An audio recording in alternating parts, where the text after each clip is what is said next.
amiguinhos do meu canal do YouTube. E esse ano, em novembro mais precisamente, farão 7 anos que eu estou no YouTube, que eu estou na internet, que eu posto vídeos. Não são 7 anos de canal, não são 7 anos que eu estou fazendo a mesma coisa, mas são 7 anos que eu comecei a brincar com essa coisa de fazer vídeos para a internet. E eu senti que era hora de fazer meio que uma espécie de catarse, né? Uma espécie de retrospectiva de tudo isso. Então eu resolvi iniciar hoje uma série de vídeos. Serão vídeos relativamente longos, acredito eu que serão vídeos bem longos, na verdade. Essa proposta eu batizei de 7 anos, 7 vídeos. Eu vou fazer 7 vídeos, cada um deles focando em um ano da minha vida, desde que eu comecei a postar esses vídeos aqui na internet para papear com vocês, até hoje, né? Ano a ano. Cada vídeo vai ser um ano, onde eu vou falar um pouco das coisas que aconteceram atrás das câmeras, das coisas que aconteceram aqui do lado de cá e que vocês não tiveram acesso. Falar um pouco do que esse canal representa para mim, do que esse canal, qual é a importância que isso aqui teve na minha vida nesses 7 anos. Enfim, é uma forma até de abrir o coração, e eu acho que nada mais natural para comemorar esses 7 anos de internet. Internet não, mas de YouTube, de postar vídeos, né, de produzir para o YouTube. Nada melhor do que fazer essa retrospectiva e abrir o coração, contar para vocês algumas coisas. E então, vamos começar do começo, né? Certamente, se você está vendo que esse vídeo é longo, eu não vou te pedir desculpa por ele ser longo. Paciência, você está vendo aí o tamanho do vídeo, se está vendo é porque você curte, se você está aqui no meu canal, que agora é pequenininho, é porque você gosta. Então, sente bem confortável aí na sua cadeira, pega sua Coca-Cola, sua cerveja, sua pipoca, seja lá o que for, e se divirta, porque eu vou abrir a minha cervejinha aqui e vou acender um cigarrinho pra gente ter uma conversa sobre os 7 anos de canal, ou melhor, nesse vídeo, sobre o ano 1 do canal do Eric. Comecei com isso aqui em 2010, óbvio, né? Fomos em 2017, eu vou pegar um cigarro, peraí. Agora sim eu tô um pouco mais acomodado, né?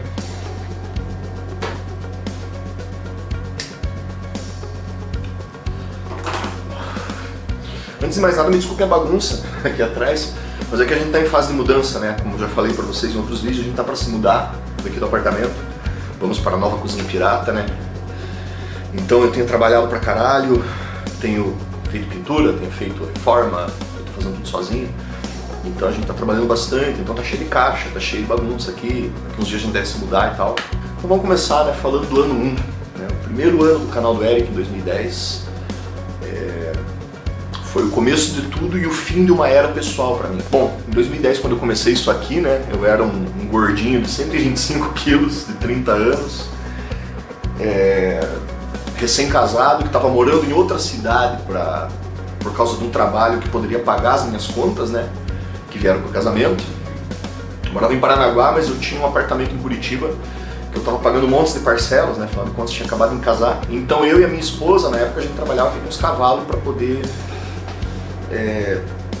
se estabilizar, né? Mas sinceramente, hoje em dia, quando eu penso naquela época, eu percebo que tinha muita coisa errada, sabe? Muita coisa errada comigo. Eu me sentia sozinho, perdido, sem muitas perspectivas, na verdade, além do casamento, né? Eu achava que a minha vida se resumia àquilo, porque minha vida tinha acabado, né? Acabado entre aspas, mas minha vida seria aquilo, eu ia me casar, talvez ter filhos, melhorar profissionalmente, seguir em frente, né, como todo mundo faz. E ao mesmo tempo eu tava me sentindo muito sozinho e numa encruzilhada da vida, sabe? Que apesar de eu ser um profissional já experiente na minha área, eu me sentia meio que fazendo tudo no piloto automático, entendeu?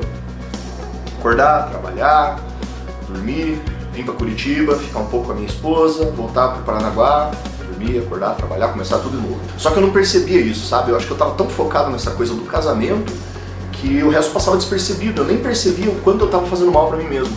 Eu estava me sentindo feio e eu não notava, eu estava me sentindo burro e eu não notava, eu estava me sentindo péssimo e eu não conseguia perceber isso em mim. Na verdade eu percebia que tinha alguma coisa fora do lugar, mas eu não conseguia definir o que que era. Eu via poucos meus amigos, eu conversava pouco com os meus pais, as poucas pessoas com quem eu ainda tinha algum contato mais próximo, assim, mais diário, eram com os amigos que eu tinha feito pela internet, né? E alguns já de bem longa data. E, bom, eu sempre escrevi. E volta e meia eu publicava alguma coisa num blog que eu tinha na época, que nem tinha muito acesso, e nunca passava muito disso. Até que um amigo meu muito querido, né, o Alessandro Cometti, grande beijo, Cometti, pegou e me sugeriu, falou, cara, por que você não grava essas coisas que você escreve em vídeo? Né? E na época eu participava, era muito ativo em fóruns de vocalistas, de técnica vocal, e muito do que eu escrevia era voltado para essa área do heavy metal, das técnicas vocais e tal. E eu resolvi tentar, né? Eu não tinha cenário, eu sequer prestava atenção nisso, né? Mas foda-se, eu resolvi fazer do mesmo jeito. Então era basicamente um quarto de apartamento pelado, sem nada, né? Um notebook com webcam, programinha sem vergonha para captar imagem e áudio, e um gordinho cabeludo e sem tatuagem sentado ali na frente falando umas besteiras. Bom, o primeiro vídeo bombou. Vou explicar para os mais novinhos, né, que estão há menos tempo do que eu na internet, o que isso significava em 2010. Naquela época, não era comum que vídeos bombassem na internet. Os únicos caras que tinham na internet, que tinham uma quantidade grande de acesso, eram os três de sempre, que era o PC Siqueira, o Cauê Moura e o Felipe Neto. Estavam começando ainda, entendeu? Então eles tinham uma quantidade enorme de acessos, tinham lá seus 100 mil, 180 mil views, né? Isso na época era um absurdo de visualizações, era muita coisa, entendeu? E ter mais do que 20 mil visualizações num vídeo é uma coisa, um fenômeno, tá ligado? Então assim, o meu primeiro vídeo teve cerca de 2.500 views em poucas horas, sem propaganda, sem divulgação, em um perfil do YouTube que existia desde 2006, mas que não tinha nada postado, entendeu? E só, ponto, era isso. A única coisa que tinha nesse canal era o vídeo do gordinho tirando sarro dos metaleiros e criticando, né, de uma forma até bastante inocente, o comportamento do pessoal que gostava de heavy metal na época. Só isso. Eu não sabia que essa quantidade de visualizações em pouco tempo, nem um dia, era bastante ou era pouco. Segundo os meus amigos que viram os meus vídeos sendo compartilhados, sabe Deus aonde, por um monte de gente, disse que era muita coisa. E de repente, quando eu percebi, meu Orkut estava lotado. Olha só, no tempo do Orkut ainda. E o Facebook também começou a ter um monte de solicitações de amizade, um monte de comentário, um monte de marcação, né? Ainda era aquele layout bem antigão. Então, tipo, eu achei aquilo mó louco, assim. Falei, nossa, velho, as pessoas prestam atenção no que eu falo. E o mais bizarro é que o canal já tinha, em menos de um dia, com um vídeo só, já tinha 400 e poucos inscritos, tá ligado? E aí eu não fazia a menor ideia do que isso significava na época. Mas eu achei divertido e eu resolvi fazer outros vídeos. Porque eu percebi que era um lugar, né, um espaço, um lugar onde eu podia colocar as minhas ideias, onde eu podia falar do que eu pensava, onde eu podia expor os meus pensamentos, que muitas vezes eu não conseguia expressar do modo como eu queria, de fato, nos textos que eu escrevia, né? Eu pensei, porra, cara, é uma nova forma de botar pra fora o que tá dentro de mim. E aí eu meio que viciei em fazer os vídeos, né? Virou meio que meu novo hobby. Então, nesse momento, eu trabalhava durante o dia, chegava em casa de tardezinha, né, no final da tarde, escrevia um roteiro, gravava, editava, botava para renderizar e colocava para subir o vídeo numa internet horrível que eu tinha na época, que era acho que era 3 mega, tá ligado? Internet bem ruim. Deixava a noite inteira subindo vídeo para ir no ar no dia seguinte e tal. E era uma loucura, assim, uma adrenalina, eu curtia muito fazer isso. No começo, pra mim, era uma puta novidade, era um negócio que eu achava foda. E era a minha forma de expressão, parecia que eu conseguia colocar pra fora tudo aquilo que tava me incomodando, me sufocando aqui dentro. Por mais que vocês vejam os vídeos antigos e pensem, pô, mas o que esses vídeos têm a ver com o que eu tava passando? Mas tem tudo a ver, porque eu precisava de uma válvula de escape, eu precisava conversar, eu precisava falar com alguém. Bom, eu já sabia mexer no Sony Vegas, né, porque eu editava áudio com ele, usava a edição de áudio. Vejam bem, na época eu usava, pra vocês terem uma ideia do tempo que faz, né, na época eu usava a versão 4.0 do Vegas, né, já tá acho que na 13.0, 14, não sei, o Sony Vegas Pro acho que tá no 13, se não me engano, eu ainda tô usando 12 ponto alguma coisa, enfim. Mas isso faz muito tempo, cara, sabe? Então, e a minha pira, né, é que eu percebi que assim, editar vídeo não era tão diferente de editar áudio, uma vez que a única diferença que tinha imagem junto, né? Mas para fazer edição básica, só de corte, jump cut, inserção de trilha sonora, essas coisas era muito fácil para mim, era muito simples, né? Foi meio que intuitivo para mim. E a minha pira, na real, era editar vídeos, eu queria aprender a editar vídeos, pra cortar pedaço do filme, colocar dublagem, colocar coisa. A minha pira era essa, era isso que eu queria fazer. Mas eu acabei fazendo vídeos pro YouTube, como uma espécie de escola para aprender a editar, né? Depois de eu ter nesse primeiro momento, entendeu? Bom, e vocês lembram, quem me acompanha há muito tempo, desde o comecinho, lembra, né, que os vídeos eram cheios de GIF, trilha sonora, inserção de áudio, efeito sonoro, jump cut pra caralho, um monte de parada no meio, assim, eu me divertia horrores, o vídeo era tosco pra caralho, mal feito, mas era divertido, eu curtia fazer isso, né? Era o meu playground. Mas em paralelo a isso, a vida pessoal não estava indo muito bem, sabe? As coisas não estavam muito legais. E não demorou muito tempo eu me divorciei. O casamento ele durou pouco, né? Apesar de ter sido um fim muito dolorido, eu até que me recuperei relativamente rápido, né? E segui em frente. Na verdade, um dia eu tive uma espécie de epifânia, sabe? Eu vou contar pra vocês uma coisa que eu nunca contei em vídeo e eu comento muito pouco isso, até com amigos próximos, pessoas próximas de mim, mas já que eu tô aqui abrindo o coração e contando pra vocês o que acontecia por trás das câmeras enquanto eu tava lidando com esse canal, né? Eu tive uma espécie de epifânia. Um pouco antes de acontecer a minha separação, eu tava num apartamento que a gente tinha aqui em Curitiba, né? E eu tomei um banho, a minha esposa na época, minha ex-esposa tava trabalhando, eu tava sozinho em casa, eu tomei um banho e fui por um quarto que tinha, um quarto sobrando que a gente usava como closet, né? Tinha as roupas e tal. Eu cheguei lá, eu olhei para as roupas dela, coisas dela e tal, e olhei para um canto onde ficavam as minhas coisas. Daí eu vi lá meus uniformes de cozinha, umas calças, umas camisetas, uma roupa e tal, né, uns tênis, os crocs que eu usava para trabalhar, meus coturnos. E de repente eu vi uma jaqueta de couro ali. Uma jaqueta de couro antiga pra caralho, que eu comprei quando eu tinha acho que 17, 18 anos, com o meu primeiro salário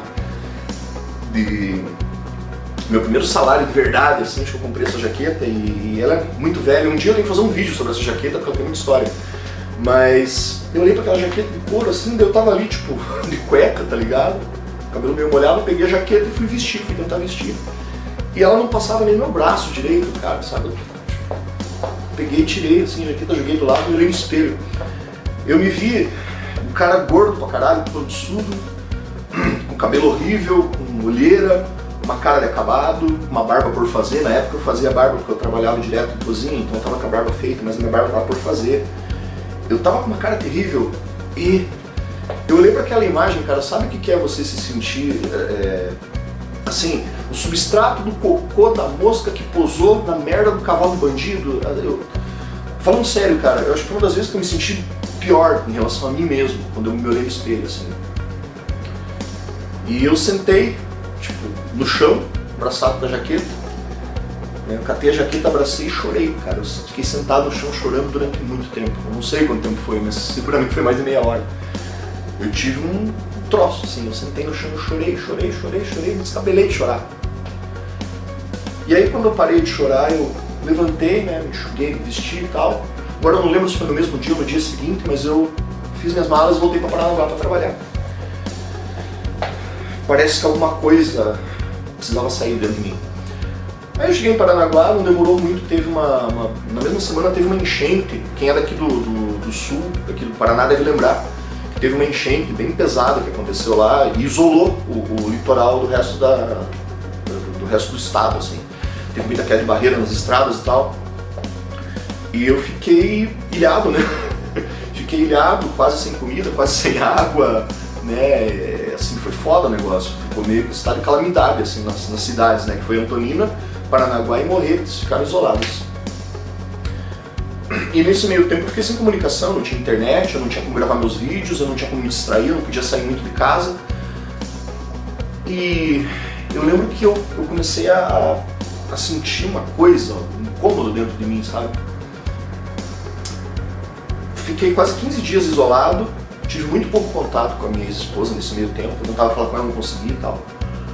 Quando finalmente eu consegui subir de volta para Curitiba, a gente se separou. Tipo, a gente chegou, conversou, nos separamos, cada um foi pro seu lado, né? Sem muito estresse, sem muita treta e tal. E foi isso. Eu percebi que eu precisava me recuperar, que eu precisava me reencontrar, que eu precisava me cuidar, né? Paralelo a isso, o canal seguia firme, né? Eu continuava postando vídeos. Alguns de vocês devem lembrar de um vídeo chamado 10 minutos. E eu quero regravar esse vídeo, agora com um equipamento bacana, eu quero fazer uma nova interpretação desse vídeo. O vídeo 10 minutos é provavelmente o meu vídeo favorito do canal, ainda é o meu vídeo favorito do canal. extraoficialmente eu considero que ele é o primeiro Divagando e Andando, apesar de ainda não existir essa série na época, mas foi o primeiro vídeo diferente do formato que eu fazia na época dos vlogs e tal que eu fiz. E esse vídeo foi gravado exatamente um dia depois do Tempo Separado, onde eu falava sobre o tempo, sobre o quanto 10 minutos é um período de tempo tão largo, tão grande, né? Relativamente grande, porque na época os meus vídeos tinham uma média de 10 minutos, né? 10 minutos e pouquinho, todos os meus vídeos tinham mais ou menos essa média de tempo. Eu resolvi brincar com essa ideia dos 10 minutos. E eu segui em frente com vocês aí do outro lado me vendo, postar meus vídeos, né? E eu aqui, desse lado, transformando muitas coisas que aconteciam na minha vida em vídeos, outras deixando pra lá, outras engolindo, outras chorando sozinho. Mas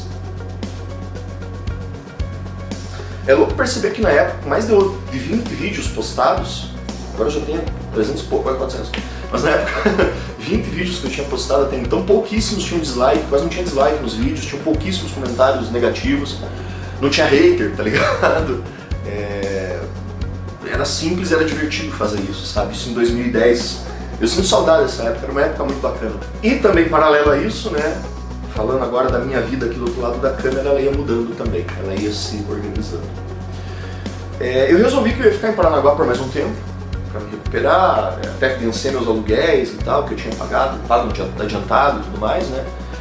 E arrumei emprego num restaurante de um brother meu, fiquei lá como gerente e chefe de cozinha por mais um tempo. Aí eu comecei a fazer dieta, comecei a pedalar quase todo dia, comecei a me cuidar da minha saúde, de certa forma, né?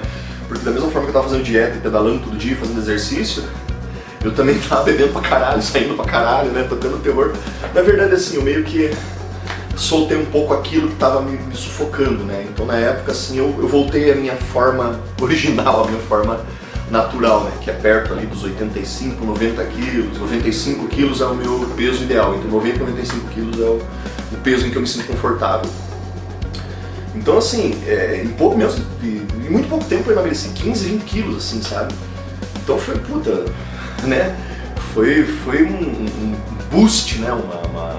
Levantou minha autoestima pra caralho, assim. Eu passei a me sentir melhor, me sentir mais bonito, né? E é louco, né? Porque eu pensava que daquele rapaz bonitão e gostosão, que tinha 18 anos de idade, só tinha sobrado aquela jaqueta, entendeu? E de repente ali eu tava me recuperando, eu tava voltando a ser alguma coisa boa pra mim mesmo aos 30 anos de idade, né? E isso é muito doido, cara. Quando a gente chega nessa idade, os 30 anos, assim... Eu não passei por crise dos 30, mas quando a gente chega nessa idade é complicado, sabe? Você começa a ver tudo que você deixou pra trás, tudo que você perdeu.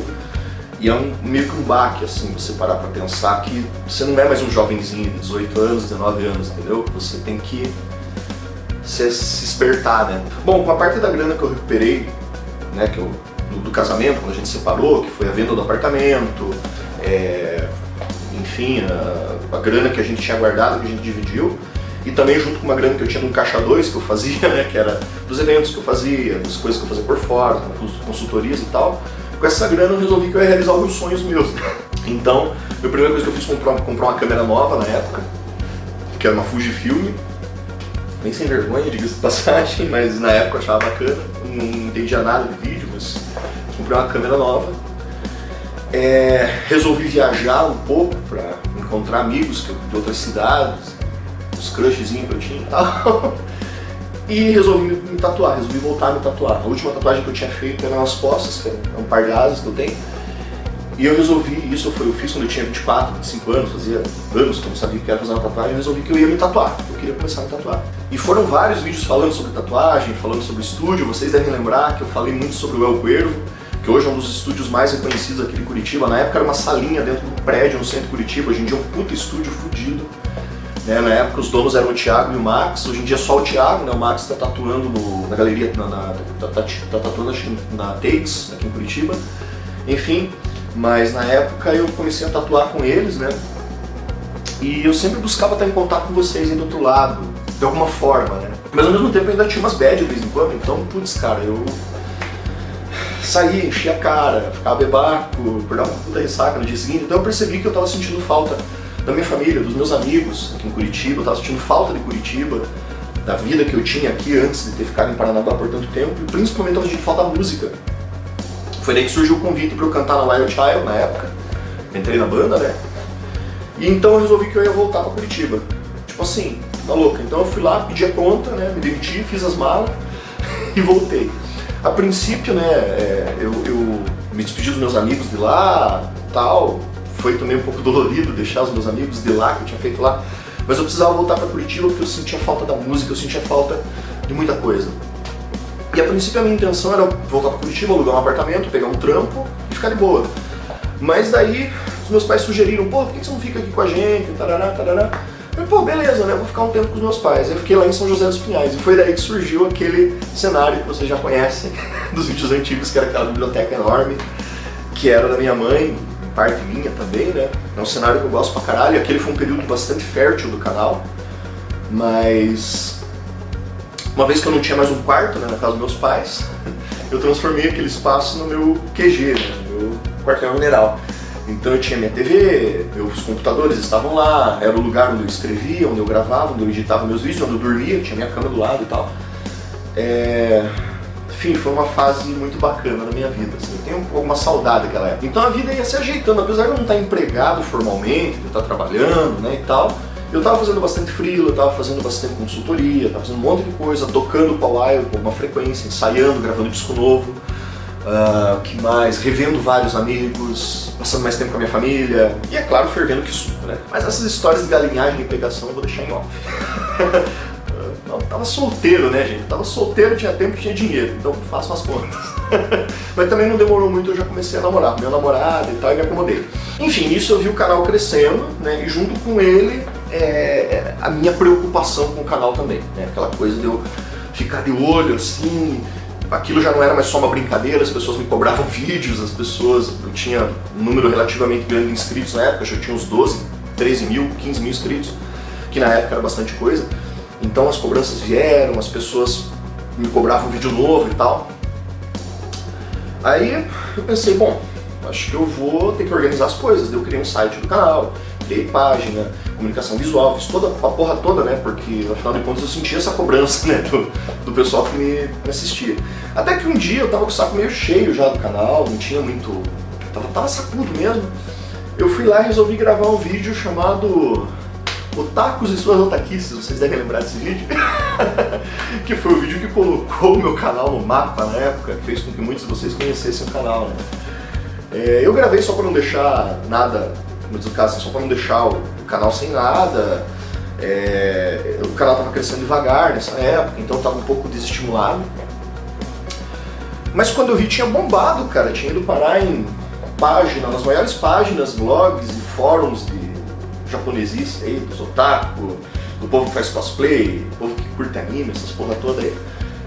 Então, tipo, o vídeo bombou, mas calma lá, porque aí nós já estamos entrando no ano 2, né? Então, fica pro próximo vídeo. No próximo vídeo eu vou falar pra vocês sobre como é que foi essa fase depois de eu ter feito esse vídeo que fez o meu canal bombar, como é que as coisas aconteceram. Então, fiquem ligados aí que todo dia, essa semana, eu vou estar postando um vídeo dessa história, né? Começando hoje e terminando daqui a 7 dias, beleza? Então fiquem de olho, salvem a playlist aí que vocês vão recebendo esses feeds, beleza? Um abraço pra vocês, até o próximo vídeo que é rapidão, já vem, amanhã já tem outro, beleza? Um abraço pra vocês e falou!